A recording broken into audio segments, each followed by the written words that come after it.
I'm going on a date tonight. Congratulations. Thanks. All right, here we go. Wait, what if it blows up or something? Then we're gonna be on fire. Okay. This is nice. You don't want me to be your girlfriend. Why not? Because I'll hurt you. Oh, how do you know I won't end up hurting you? I doubt it. I'm pretty tough, you know. So this has been described as an apocalyptic love story, and I just call it fucked up. Well, I love how I watched this trailer. It's an apocalyptic love story. It's about this crazy monster car that can do amazing things. It's dirty looking. It's like, this is the film you have got to see. It's rave reviews. And then I watched this and was surprised to find out it's about a bunch of fucking, it's a mumblecore hipsters and a dumb love story and two guys acting like jackass teenagers and living their childhood over some car that shoots fire. They don't have no jobs. They don't live no real lives. I'm like, what is this? Thank you, Leon. I'm like, okay, where is the fucking apocalypse, number one? Yeah. Besides in your fucking head. And why are you quoting fucking Humongous? Because, I mean, when you start the movie with a quote from Humongous, this better be the greatest fucking movie since sliced bread. Well, and apparently, to me at least, it wasn't. It was another movie where white boys are creating their own stupid situations, and I'm supposed to give a shit. Thank you, racist crowd. Now let's hear from the people who actually watched the movie without thinking it was Mad Max Part 4. Well, clearly the marketing people thought it was Mad Max I know, Part 4. the marketing, that's what every ad was telling You're me. absolutely right. You are right in one thing, that the marketing did misunderstand the way to sell this, because it should have made it very clear that that's not exactly what we're dealing with. And yet, at the same time, the film is indeed all about people who are obsessed with that kind of apocalypse. I mean, these characters, that's their whole thing. This is what they live their lives around, the idea that all the shit is breaking down, which is something we can kind of identify with right now. It feels like civilization is kind of breaking down in some ways. Like, what's going to happen when we run out of oil? What's going to happen when our economy stops working altogether?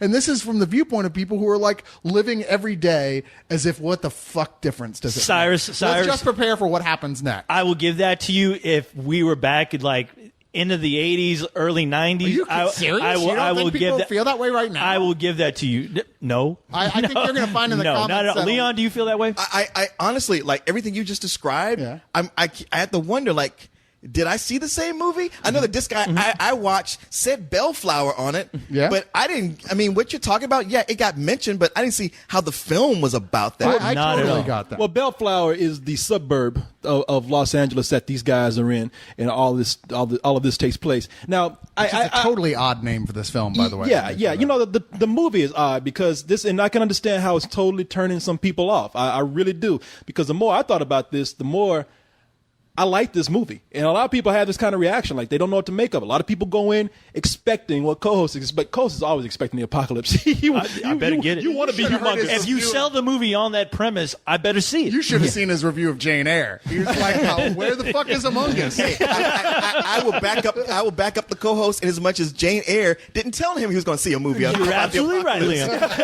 Where's the explosions? But you know what, man? Again, because of the marketing in this, I do understand this, and it's hard to market this too in a certain way, because it does deal with a certain aspect of an apocalypse, but only in the sense of like, this is one guy's Apocalypse. Well, it is. This is personal apocalypse. This is one guy's how he viewed the world when he went through a personal breakup. Yes. And he said in his mind it was this fucking insane, and he went and made a movie about it. Now, this is one of those few films that I appreciate because of the direction more than the story itself. When I say direction, that includes the visual style, and also that they were able to take this movie in so many different directions. And maybe not for everybody it worked, but for some people it does. And I think if you think about it and you realize how personal this movie is to this director, it begins to make more sense. And you know what? Next time, just get therapy and don't make a movie. Because when you mention it goes in so many directions, it absolutely does. So much that I don't know what the fuck is going on. And you know what? And it does. And You're not wrong that it is yeah. confusing, but you know what? There's a lot of films that are confusing that are still really great films.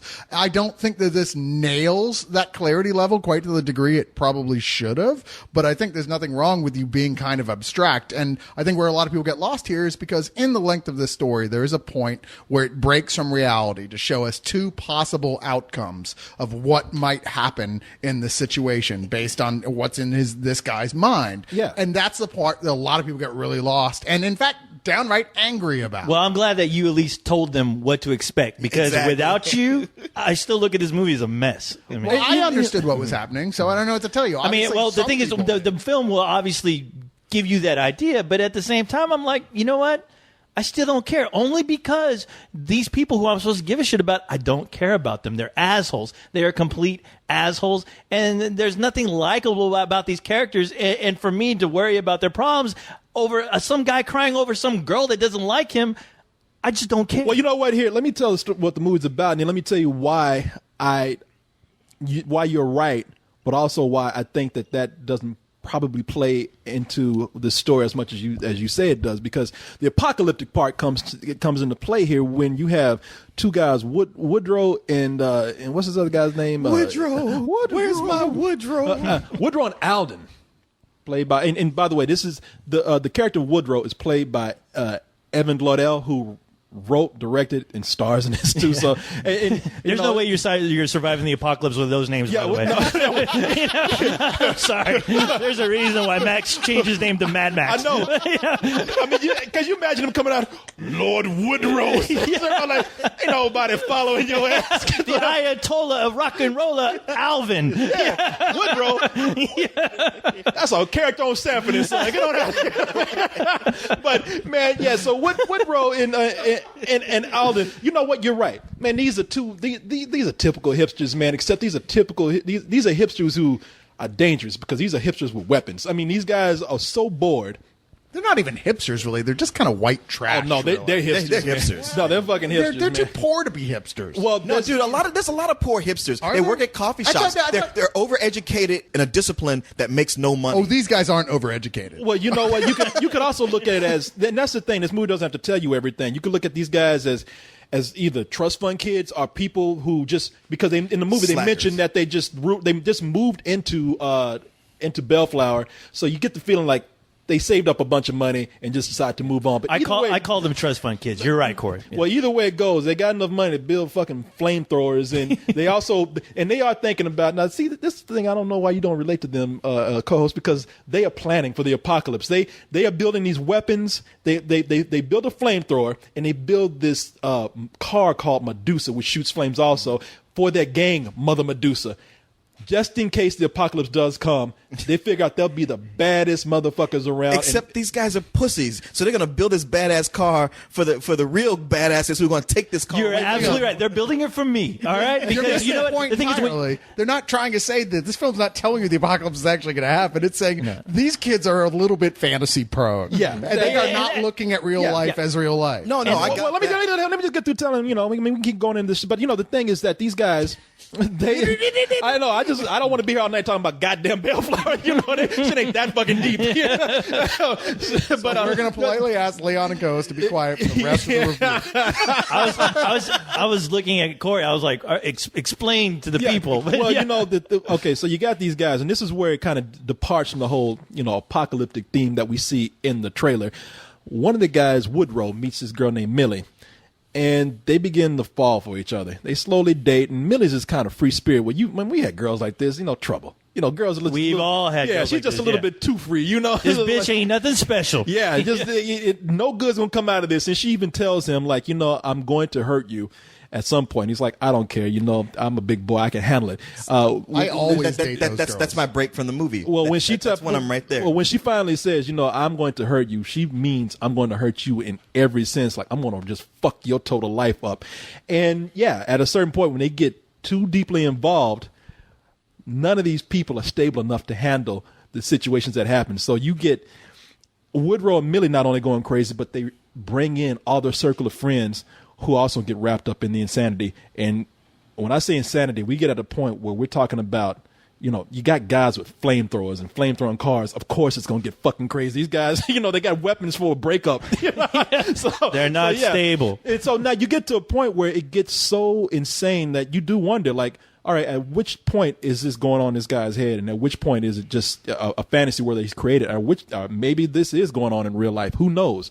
But yeah, I do agree with you that this is the type of film that is like on this insane train that is going so fast that at one point it just goes off the tracks because something happens. A couple of things happen in the movie where it's like, I was with this, but that right there, that insanity happened for no reason. See, I don't You're agree with absolutely that, right. though. I don't agree with that at all. I think that the whole point of the film was that eventually, at first you're supposed to go, wait, what's happening? And you're like, okay, this is confusing, but I'm here. And then it does explain itself. And I was like, oh, wow, that was really neat and original. I've never seen a film do that. And it makes sense by the end. I mean, there's nothing wrong with a film confusing you for a while, as long as it comes around and explains itself. And I felt it completely did. By the end of the film, I wasn't confused in the slightest as to what was going on. If I'm going to agree with you on anything, it is that, because when it reached that point of insanity, because to me, so much of it was just kind of boring and flat, and then it slowly started to become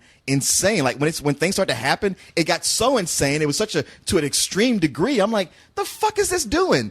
But then, yeah, it comes back with that part near the end. It's like, all right, I see what you were saying. I get it.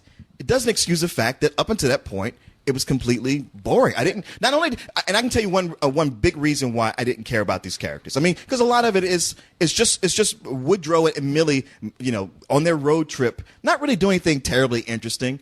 And then she does tell him, like, I'm going to hurt you. Hey, kids, guys out there, if a girl says, don't you want to get with me on bad news, I'm going to hurt you. She's not. That's probably the one time she's not lying. You need to listen to that. But the thing is, that's true. But what trumps all this is something that I feel sinks a lot of independent movies, is that the actors are just not good.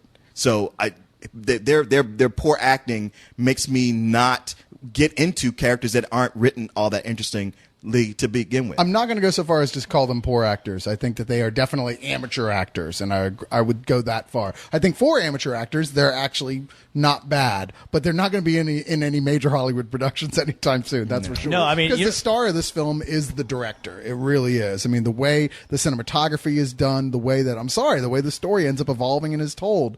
And for me, I did identify with these characters, believe it or not, because I knew people just like this growing up. This was the crowd that I saw around me all the time growing up in Virginia. A bunch of disaffected people in the late 80s who were like, fuck it, what difference does it make, really? Because everything is we're just all going to fucking die before too much longer anyway. Yeah. So let's just fucking party.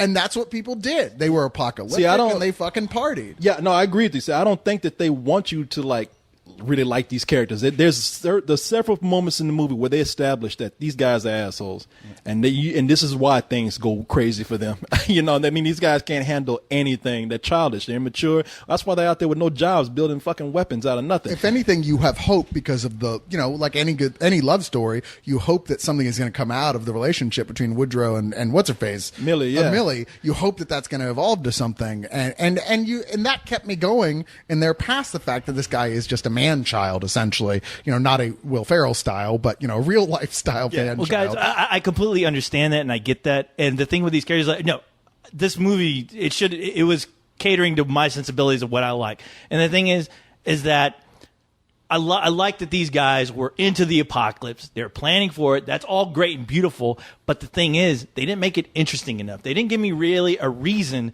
to really make me believe that these guys were really planning on something big besides what was on the written paper. They were and I think it was due to their amateur acting that it really felt like I was watching somebody with a student film that they managed to, improve their cheap camera techniques. They were able to make a competent movie, but I thought the characters so uninteresting. So not even the fact that, I get you're not supposed to like them, but there was nothing for those characters to make me interested in their plight, in their story. Nothing. They weren't really giving me anything, and the situations that they got into were all due to themselves just going crazy because all of a sudden these characters at a certain scene need to be crazy. I just didn't buy it. It felt false. It didn't feel honest. Well, I can see what you're saying. I mean, I saw this as a movie that they made. The movie is made. The story behind it keeps saying the word shoestring budget. I mean, and it does show. And I guess that's why I'm impressed with this film, because it seems like a movie that these guys want to make no matter what. whether they weren't thinking about like getting famous, going around. I mean, they did say that this is their dream, and it's fascinating to them that this movie has gotten so much praise as it has. But I felt like they just wanted to make the movie, and they worked with what they had. I think that they're aware that there are certain shortcomings in the acting, and that there are certain shortcomings probably even in their storytelling. But two things I found interesting here. Some of the characters, you can take them or leave them. I found something in all of them that kept me interested, but, and at the same time, I can understand where the movie got slow, too. But the thing that really kept me going was Evan Glodell, the director, who's also the actor.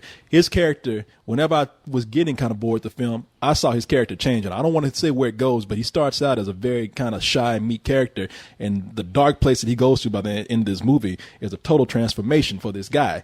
And so I thought that was a good performance on his part. The other thing is the cinematography I was always impressed with. And the director went and built a camera made out of like old vintage parts, like some Russian parts from a camera. There's actually a YouTube video they put up. Of how they made it and why they did it the way they did and how it worked. Yeah, so he built this camera, and it's one of the things I saw. Now I did see a trailer on this because I saw this on DVD, and and I thought it looked better on DVD than what I saw on the screen. But I did think it had a unique look, and when I was looking at it, I was like, listen, I see potential in this guy with a budget. I actually think that this guy, given what he does, and he's not the cinematographer on the movie. He just helped to build the camera. But I do think his direction, combined with whoever uses a cinematographer, this guy could probably, given enough money and given a cast of professional actors, could probably be a David Fincher. That's great. That's great. I mean, the guy designed a camera and everything. But I got a buddy who made a bong out of an apple. And the thing is, they're doing the same thing. There is a reason for it, and it's to smoke weed. This guy built a camera, and it's for the intentions of making a film. But at the end of the day, I don't care about that because honestly, I saw the guy, and I actually saw the video. It's on YouTube of what this guy did. It's very impressive.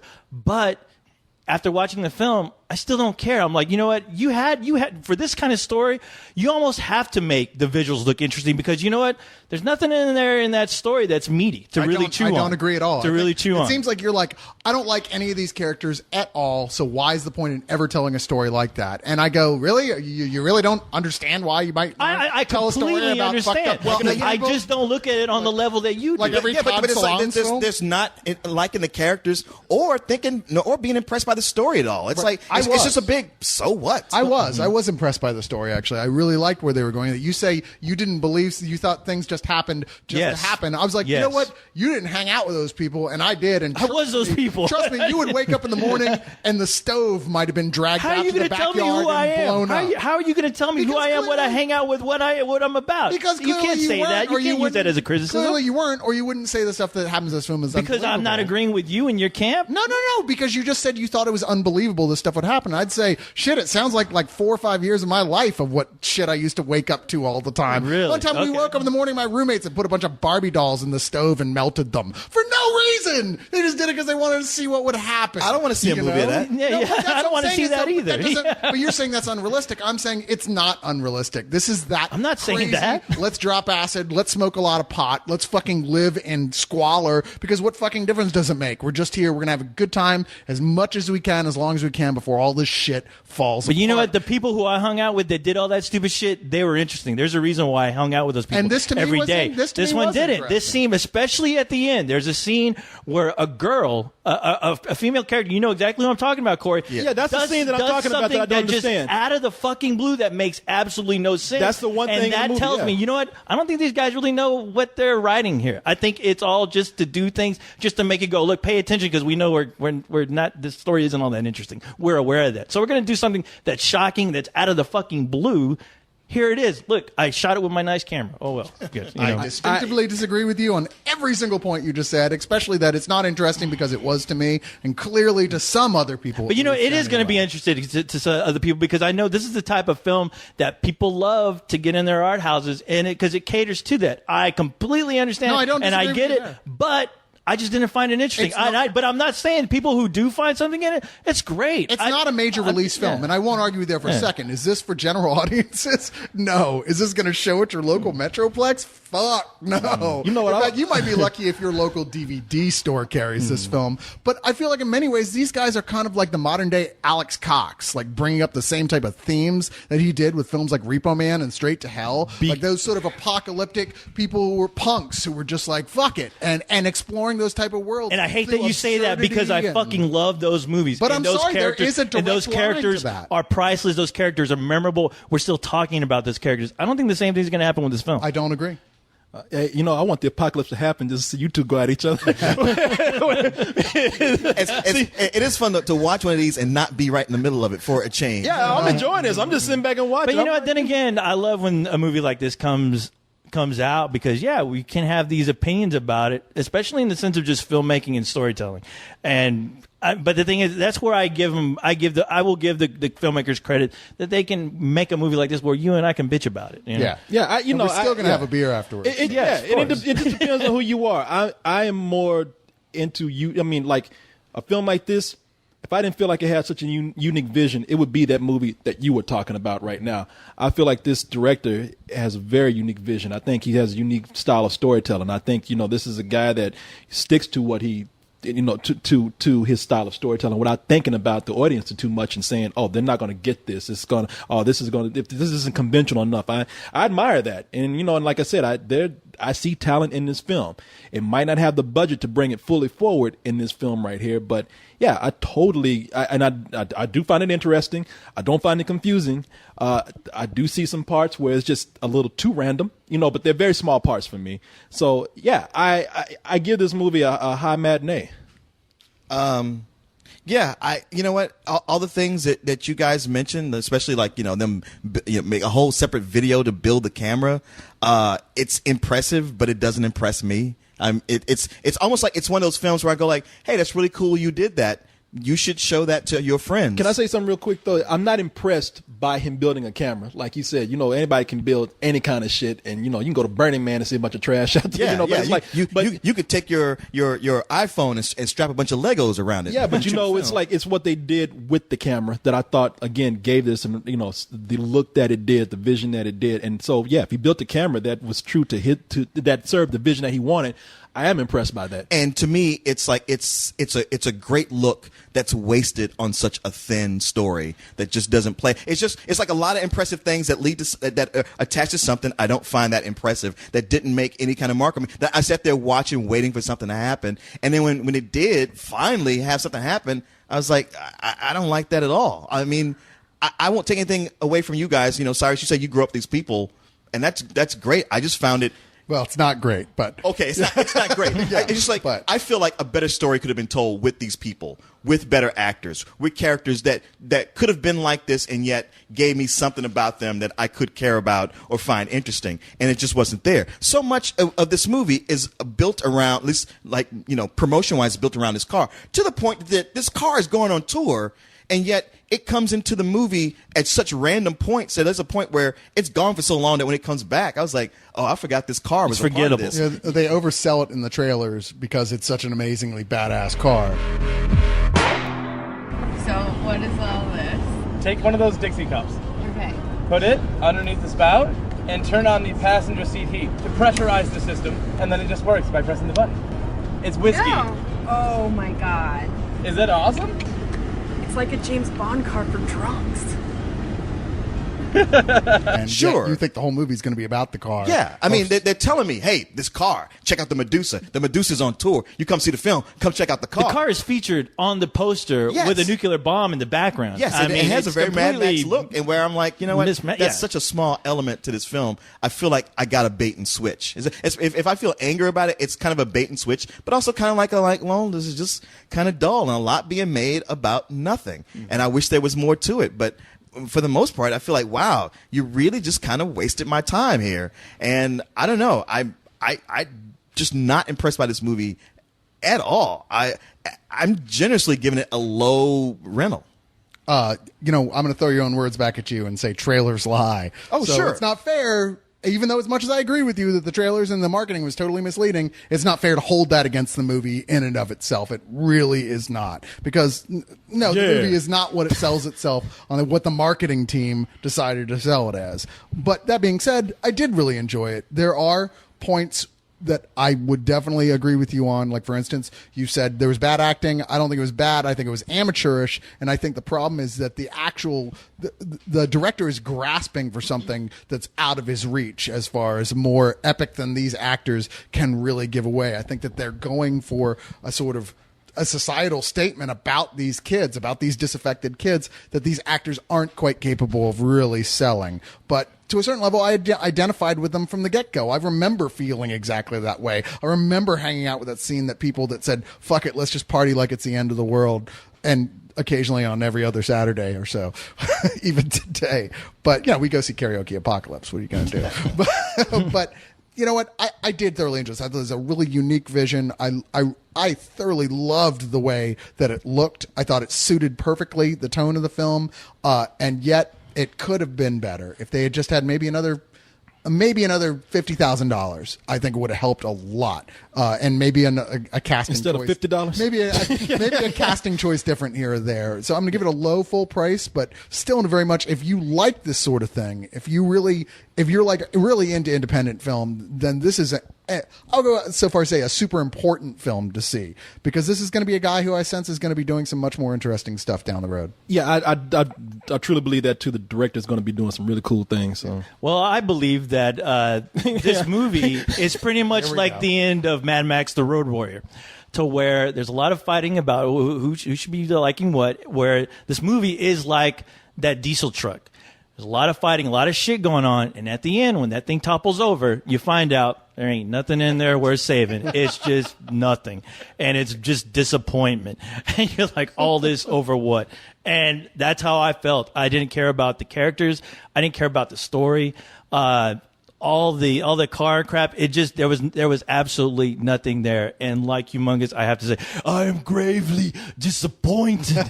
And I am giving this a rental. Because you know what? That rental, I mean, I was almost on the verge of saying some old bullshit, but that rental, I like this conversation I had. And yeah, a lot of people will probably be agreeing with Corey and Cyrus, but just as far as where I'm coming from, there was nothing there for me to really recommend. I'm with you in as much as like, this was very much some old bullshit to me, except the conversation made me go like, all right, the fact that it did get us to talk this much, and you know, the fact that you guys love it makes me go like, all right, maybe there's some things here. It has some merit. But. I would like to say for the record that it is not fair that co-host always gets to go last, because he can sit and plan his magic tricks he gets to pull out to bring in the audience, like quoting Humongous and pulling out a Road Warrior metaphor. That's not fair. That's not making Deal with it. Not making a point. That's just taking this audience and going, love me for I am co-host. Sorry. Get to the chopper.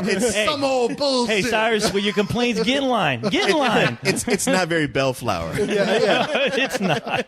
Sorry, I didn't build some fucking contraption to make my review even that You much know why better. Cyrus is co-host. You know why Cyrus related to these people. I mean, in Virginia, don't y'all build flamethrowers anyway? And got nothing do better that to shit to do. your cars. Set cars on fire. And There stuff. is nothing else to do. You can go whitewater rafting and hope you don't get raped, or you can put flamethrowers on your car. I was giving you the benefit of the doubt, because the apocalypse happened. Yeah. I was going to be on your team so you could kill these motherfuckers right here. That's what Man, these guys that's so cool. Why don't I build a car with flamethrowers and oil slick machines? Yeah, because I got a fucking job. I do shit. These guys with should my have life. These guys should have spent less time painting up their fucking car and wrote out a good script. You see how good that job is on the apocalypse. Yeah. Corey, you come hang out with me and Morton and Neil, and we're gonna totally play some D&D until all the oxygen runs out. Yeah, see, that's who you're hanging out with. You know Corey. what? You go do that.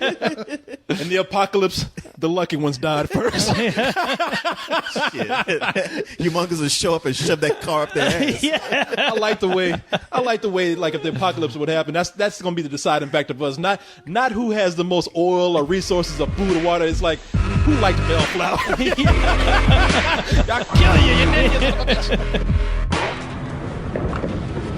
So we're sure we don't need that tank? Yeah. All right. Here we go, Ricochet. Dude, you're holding a 12-gauge double-barrel sawed-off shotgun. We're gonna be fine. All right. Okay. Wait.